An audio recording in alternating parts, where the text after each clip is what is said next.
ಪಕ್ಷಕ್ಕೆ ನನ್ನ ಸೇವೆ ಅನುಭವ ಮನ್ನಿಸಿ ಹೈಕಮಾಂಡ್ ನನಗೆ ಬೆಳಗಾವಿ ಜಿಲ್ಲಾಧ್ಯಕ್ಷ ಸ್ಥಾನ ನೀಡಲಿ ಅಂದರು ಬಸವರಾಜ ಶೇಗಾವಿ.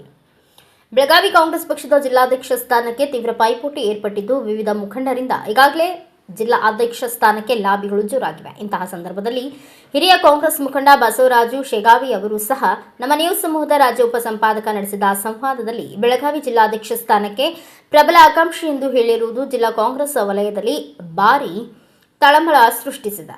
ಏನಿವತ್ತು ರಾಜ್ಯದಲ್ಲಿ ಒಂದು ರೀತಿ ಕಾಂಗ್ರೆಸ್ ಪಕ್ಷ ಆಡಳಿತದಲ್ಲಿದೆ. ಇಂತಹ ಸಂದರ್ಭದಲ್ಲಿ ವಿಶೇಷವಾಗಿ ಮಾನ್ಯ ಏನು ರಾಜ್ಯಾಧ್ಯಕ್ಷರು ಆಗಿರ್ತಕ್ಕಂಥ ಡಿ.ಕೆ. ಶಿವಕುಮಾರ್ ಅವರು ಒಂದ್ ರೀತಿ ಮುಖ್ಯಮಂತ್ರಿ ಆದ್ಮೇಲೆ ಸಾಕಷ್ಟು ಒಂದ್ ರೀತಿ ಜಿಲ್ಲಾ ಪದಾಧಿಕಾರಿಗಳ ಒಂದ್ ರೀತಿ ಹೊಸ ಜಿಲ್ಲಾ ಪದಾಧಿಕಾರಿಗಳ ನೇಮಕಕ್ಕೆ ಸಾಕಷ್ಟು ಒಂದ್ ರೀತಿ ವೀಕ್ಷಕರಾಗಿ ನೇಮಕ ಮಾಡಿದ್ದಾರೆ. ಪ್ರತಿ ಜಿಲ್ಲೆಗೂ ಸಹ ಮೊದಲಿಂದನೂ ಸಹ ಬೆಳಗಾವಿ ಗ್ರಾಮೀಣ ಜಿಲ್ಲೆಗೆ ಒಂದ್ ರೀತಿ ಪ್ರಬಲ ಆಕಾಂಕ್ಷಿ ಜಿಲ್ಲಾಧ್ಯಕ್ಷ ಸ್ಥಾನಕ್ಕೆ ಬಸವರಾಜ್ ಶೇಗಾವಿ ಅವರು ಸಹ ಪ್ರಸ್ತುತ ಒಂದ್ ರೀತಿ ಜನರಲ್ ಸೆಕ್ರೆಟರಿ ಆಗಿ ಪದಾಧಿಕಾರಿ ಕೆಲಸ ಮಾಡಿದ್ದಾರೆ. ಮತ್ತೆ ರಾಜ್ಯ ಒಂದ್ ರೀತಿ ಕಾರ್ಯಕಾರಿಣಿಯಲ್ಲೂ ಇದ್ದಾರೆ. ಅವರು ಸಹ ಈ ಬಾರಿ ಆಕಾಂಕ್ಷಿಯಾಗಿದ್ದಾರೆ. ಬನ್ನಿ ಅವ್ರೇನ್ ಹೇಳ್ತಾರೆ. ಸರ್ ನಮಸ್ತೆ. ಸರ್ ನಮಸ್ಕಾರ. ಹೇಳಿ ಸರ್, ಮೊದ್ಲಿಂದನೂ ಸಹ ನೀವು ಸಹ ಕಳೆದ ಬಾರಿನೇ ಕೇಳಿದ್ರಿ ಜಿಲ್ಲಾಧ್ಯಕ್ಷ ಕೊಡಿ ನಾನು ನಿಭಾಯಿಸ್ತೀನಿ ಅಂತ ಹೇಳ್ಬಿಟ್ಟು, ಈ ಬಾರಿ ಏನಾದ್ರು ಬರ್ಬೋದು? ಈಗ ಮೊದ್ಲಿಂದಲೂ ನಾನು ಕಾಂಗ್ರೆಸ್ ಪಕ್ಷದಲ್ಲಿ 35 ವರ್ಷಗಳಿಂದ ಕೆಲಸ ಮಾಡ್ತಾ ಇದ್ದೀನಿ. ಅನೇಕ ಸ್ತರಗಳಲ್ಲಿ ನಾವು ಬ್ಲಾಕ್ ಬೂತ್ ಮಟ್ಟದಿಂದ ಹಿಡ್ಕೊಂಡು ಯುವ ಕಾಂಗ್ರೆಸ್ನ ಬೂತ್ ಮಟ್ಟದಿಂದ ಹಿಡ್ಕೊಂಡು ಯುವ ಕಾಂಗ್ರೆಸ್ನ ಜಿಲ್ಲಾ ಅಧ್ಯಕ್ಷರಾಗಿ ಅಖಂಡ ಜಿಲ್ಲಾ ಬೆಳಗಾವಿ ಜಿಲ್ಲಾ 18 ಕ್ಷೇತ್ರದ ಜಿಲ್ಲಾ ಯುವ ಕಾಂಗ್ರೆಸ್ ಅಧ್ಯಕ್ಷನಾಗಿ ಕೆಲಸ ಮಾಡಿದ್ದೀನಿ. ಆಮೇಲೆ ಜಿಲ್ಲಾ ಕಾಂಗ್ರೆಸ್ನ ಜನರಲ್ ಸೆಕ್ರೆಟರಿ ಕೆಲಸ ಮಾಡಿದ್ದೀನಿ. ಸ್ಟೇಟ್ ಕೋಆರ್ಡಿನೇಟರ್ ಆಗಿ ಕೆಲಸ ಮಾಡಿದ್ದೀನಿ. ಎಲ್ಲ ಸ್ತರಗಳಲ್ಲಿ ಕೆಲಸ ಮಾಡಿ ಅನುಭವವನ್ನು ನಾವು ಹೊಂದಿದ್ದೀನಿ, ಕೆಲಸ ಮಾಡಿದ್ದೀನಿ ಸರ್ ಎಲ್ಲ ಸ್ತರದಲ್ಲಿ. ಹೀಗೆ 33 ವರ್ಷಗಳ ಹಿಂದಿನಿಂದನೂ ಈ ಪ್ರಕ್ರಿಯೆ ಸ್ಟಾರ್ಟ್ ಆಗಿತ್ತು. ಈಗಿರ್ತಕ್ಕಂಥ ನಮ್ಮ ಬೆಳಗಾವಿ ಜಿಲ್ಲಾ ಅಧ್ಯಕ್ಷರಂತ ಶ್ರೀ ವಿನಯ್ ನಾವಲಗಟ್ಟಿ ಅವರು ಈಗ 11 ವರ್ಷದಿಂದ ಕೆಲಸ ಮಾಡ್ತಾ ಇದ್ದಾರೆ. ಅವರು ಒಳ್ಳೆ ಕೆಲಸ ಮಾಡ್ತಾ ಇದ್ದಾರೆ. ಆದ್ರೆ ಕಾಂಗ್ರೆಸ್ನ ನಿಯಮಾನುಸಾರ ನಮ್ಮಲ್ಲಿ 3 ವರ್ಷ ಹಿಂಗೂ ಕೊಡ್ತಾ ಇರ್ತಾರೆ. ಈಗ ಅವ್ರದ್ದು ಡ್ಯೂ ಆಗಿದೆ. ಆದ ಕಾರಣ ನಾವು ಅಧ್ಯಕ್ಷ ಸ್ಥಾನಕ್ಕೆ ಪೈಪೋಟಿಯನ್ನು ನಾವು ಮಾಡಿದ್ದೀವಿ. ಈಗ ಕೆಲವು ದಿನಗಳಿಂದ ಕೇಳಿ ಬರ್ತಾ ಇತ್ತು, ದಿಲ್ಲಿಯಿಂದ ಅಬ್ಸರ್ವರ್ಗಳನ್ನು ನೇಮಿಸಿದ್ದಾರೆ. ಬೆಳಗಾವಿಗೆ ಮನೋಜ್ ಚೌಹಾಣ್ ಅಂತ ಹೇಳಿ ಒಬ್ಬರು ನೇಮಿಸಿದ್ದಾರೆ. ಬೆಳಗಾವಿ ರೂರಲ್ ಮತ್ತು ಬೆಳಗಾವಿ ಸಿಟಿ. ಅವರು 20ನೇ ತಾರೀಕಿನ ದಿವಸ ಬೆಂಗಳೂರಲ್ಲಿ ಒಂದು ಮೀಟಿಂಗ್ ಇದೆ. ರಾಹುಲ್ ಗಾಂಧಿ ಅವರು ಇದಕ್ಕೊಂದು ಕಾರ್ಯಕ್ರಮಕ್ಕೆ ಹೆಸರಿಟ್ಟಿದ್ದಾರೆ, SSP ಅಂತೇಳಿ. ಲಾಂಗ್ ಫಾರ್ಮ್ ಹೇಳ್ತೀನಿ. SSP ಅದನ್ನ ಓಪನ್ ಮಾಡಿಕೊಂಡು ಅವರನ್ನ ಜಿಲ್ಲಾ ಸ್ತರಗಳಲ್ಲಿ ಒಂದು ಜಿಲ್ಲೆಗೆ ಒಬ್ಬರ AICC ಸೆಕ್ರೆಟರಿ ನೇಮಕ ಮಾಡಿದ್ದಾರೆ. ಅವರು ಜಿಲ್ಲೆಯಲ್ಲಿ ಬಂದು 7 ದಿನ ಇಲ್ಲೇ ಉಳಿದುಕೊಂಡು ಇಲ್ಲಿ ಇರ್ತಕ್ಕಂಥ ಯಾರು ಆಕಾಂಕ್ಷಿಗಳಿದ್ದಾರೆ ಅವರ ಬಗ್ಗೆ ತಿಳ್ಕೊಂಡು, ಅವರ ಬಗ್ಗೆ ಕೇಳ್ಕೊಂಡು, ಆ ತಾಲೂಕುಗಳಲ್ಲಿ ಸಂಚರಿಸಿ ಯಾರು ಪ್ರಬಲರಾಗಿದ್ದಾರ, ಯಾರು ಕಾಂಗ್ರೆಸ್ನ ಕಾರ್ಯವೈಖರಿ ಮಾಡಿದಾರ, ಯಾರು ಎಷ್ಟು ವರ್ಕ್ ಮಾಡಿದಾರ ಅನ್ನೋದು ಡಿಟೇಲ್ ಆಗಿ ತಿಳ್ಕೊಂಡು ಆ ವರದಿಯನ್ನ AICCಗೆ ಒಪ್ಪಿಸ್ತಾರೆ. ಅದ್ರ ಅನುಗುಣವಾಗಿ ಅವರ ಜಿಲ್ಲಾ ಅಧ್ಯಕ್ಷರನ್ನು ನೇಮಕ ಮಾಡಕ್ಕೆ ಪ್ರಕ್ರಿಯೆ ನಡೆದಿದೆ. ಆ ನಿಟ್ಟಿನಲ್ಲಿ ನಾನು ಅನೇಕ ಸ್ತರಗಳಲ್ಲಿ ಕೆಲಸ ಮಾಡಿದ್ದೇನೆ.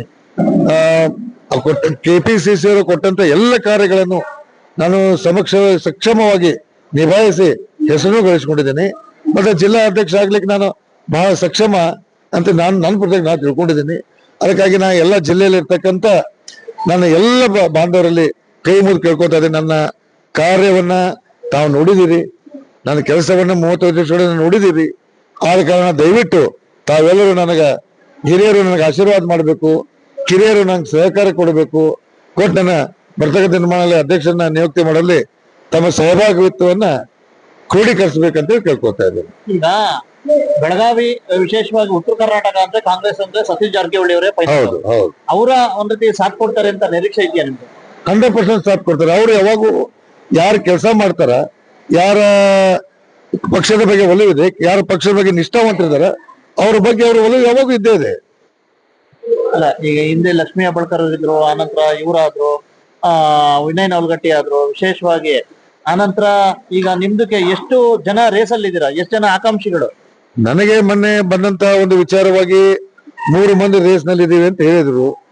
ಬಟ್ ಓಕೆ, ಅವರು ನೋಡ್ರಿ, ಪ್ರಜಾಪ್ರಭುತ್ವದಲ್ಲಿ ಎಲ್ಲರಿಗೂ ಪಾರ್ಟಿಸಿಪೇಟ್ ಮಾಡೋದಾಗ್ಲಿ, ಅದು ಯಾವುದೇ ರೀತಿಯ ಚುನಾವಣೆಗಳು ಬಂದ್ರು ಪಾರ್ಟಿಸಿಪೇಟ್ ಮಾಡುವಂತದ್ದು ಎಲ್ಲರಿಗೂ ಅಧಿಕಾರ ಇದ್ದೇ ಇರುತ್ತೆ. ಎಲ್ಲರಿಗೂ ಓಪನ್ ಇದೆ, ಇದು ಯಾರು ಬೇಕಾದ್ರೂ ಕೇಳ್ಬೋದು. ಅದ್ರಲ್ಲಿ ನಾನು ಒಬ್ಬನ ಇಲ್ಲಿ ಕೆಲಸ ಕಾರ್ಯಗಳು, ಪಕ್ಷಕ್ಕಾಗಿ ದುಡಿದಂತ ಕೆಲಸ ಕಾರ್ಯಗಳು ಮುನ್ನೆಲೆಗೆ ಬರ್ತವೆ. ಅದನ್ನ ನೋಡಿ ಅವ್ರು ಸೆಲೆಕ್ಟ್ ಮಾಡ್ತಾರೆ. ಈಗ ಒಟ್ಟಾರೆ ಏನಪ್ಪಾ ಅಂದ್ರೆ ಕೊನೆವರೆಗೂ ನಿಮ್ ಪ್ರಯತ್ನ ಬಿಡಲ್ಲ. ನಾ 100% ಬಿಡಲ್ಲ. ಒಂದ್ ನನಗೆ ವಿಶ್ವಾಸನೂ ಇದೆ, ಎಲ್ಲರೂ ನನಗೆ ಆಶೀರ್ವಾದ ಮಾಡ್ತಾರೆ, ಎಲ್ಲರೂ ನಂಗೆ ಸಹಕಾರ ಕೊಡ್ತಾರೆ, ನಾನು ಅಧ್ಯಕ್ಷ ಆಗ್ತೇನೆ ಅನ್ನೋದು ನಂಗೆ ಮನದಟ್ಟಾಗಿ ನಾನು ಹೇಳ ಬಯಸ್ತಾ ಇದ್ದೀನಿ. ಬ್ಯೂರೋ ರಿಪೋರ್ಟ್ ಬಸವರಾಜು, ಭಾರತ ವೈಭವ news, Belagavi.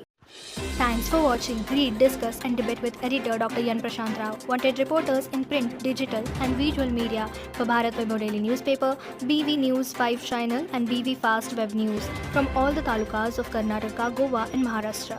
If interested, send your resume to 9019229369.